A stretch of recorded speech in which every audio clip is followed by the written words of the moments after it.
Kan ada perbezaan di antara ulama Syafi'i, Hanafi, Malik, Ahmad, Imam Bukhari tentang tayamum. Imam Ahmad kata tayamum satu tepuk, sapu muka dan tangan. Ni setakat ni. Setakat ni saja tayamum. Dia utamakan cara itu sebab dalam Bukhari pun begitu juga. Tinggi syaratnya. Tak ada sebut sampai ke sini. Tapi kenapa Imam Syafi'i, Imam Abu Hanifah yang hebat-hebat, dia kata tidak, bukan begitu. Kami tak mahu pakai hadis tu walaupun ada dalam Bukhari. Padahal Bukhari itu kemudian lah kita andaikan kalau diletak ni kitab-kitab yang tinggi ni di hadapan mereka, apa alasan dia tak terima Bukhari? Sebab dia kata itu yang difaham oleh Ammar bin Yasir, bukan Nabi sebenarnya suruh dia macam tu. Tengok apa yang difaham sahabat tidak semestinya gitu tu, tidak semestinya betul. Mereka pegang dengan riwayat lain dari segi sanadnya tidak begitu kuat seperti yang itu, yang Ammar dalam Bukhari. Yang sebut sampai sini bukan dalam Bukhari, tak ada satu pun.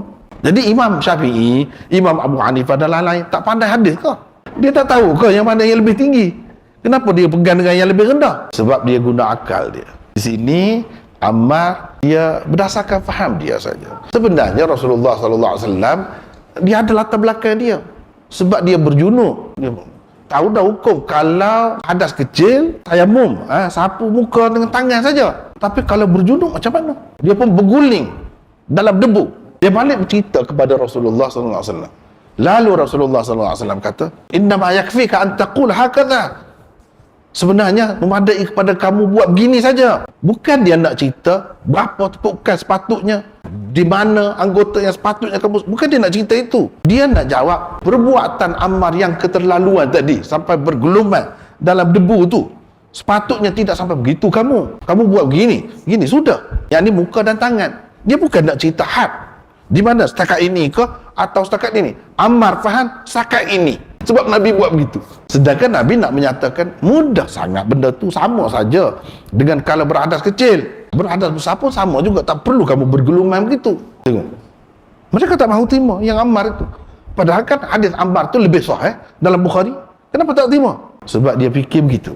Orang tu sembelih, pelajar kita tu sembelih ayam sampai putus leher dia. Kita pun kata, kenapa sampai begitu kamu buat? Sebenarnya sembelih ni pada begitu saja, gitu saja. Cuba kalau kita buat gitu-gitu sungguh, tak luka pun. Kalau buat gitu-gitu sungguh, sebenarnya kita nak kritik dia tu, dia buat tu kuat sangat tekan, mana tak putus. Yang dikehendaki sebenarnya bukan sampai putus. Ada beberapa orang saja yang perlu putusnya. Jadi biar padan-padan dengan itu sajalah, tekan tu jangan tekan kuat sangat. Sama juga yang Ammar ini. Tengok, baru kita nampak apa yang orang panggil fiqh, kebijaksanaan, faham hadis tu. Kadang-kadang ulama dia tak pakai hadis yang lebih tinggi, dia pakai yang lebih rendah, dia tarjihkan yang ini. Ada sebabnya.